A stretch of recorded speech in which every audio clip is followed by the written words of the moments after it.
strike against the Assad regime in Syria for its use of chemical weapons. I supported the action then because I thought it was worth punishing a regime for using these dreadful weapons. I was heartened to see that President Trump, who had campaigned on the narrowest possible conception of America's interests in the world, was acknowledging some broader global values. And finally, I was reassured that Trump was willing to act forcefully against Vladimir Putin, with whom he had until then conducted a strange and starstruck flirtation. For all these reasons, I support President Trump's use of American military power this week, especially since this time it was done in collaboration with Britain and France. We're living at a time when many global institutions and values that were built up over decades are eroding or under threat.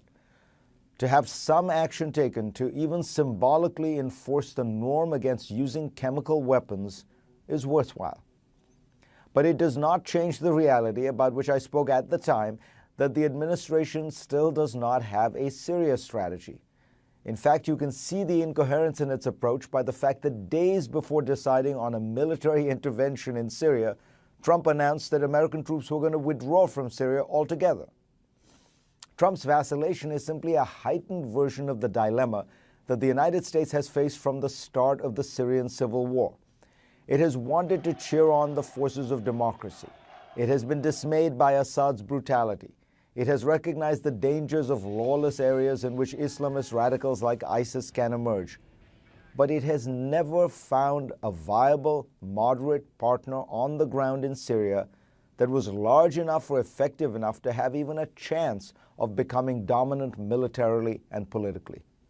So, under President Obama, the policy became a wish more than a strategy.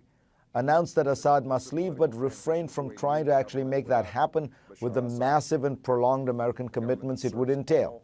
Fight ISIS, but limit American involvement to that specific goal. And take actions to deter the use of chemical weapons. In Obama's case, this involved working with the Russians to confiscate Assad's stockpiles. In Trump's case, it has been 2 limited strikes. But the overall approach is remarkably similar.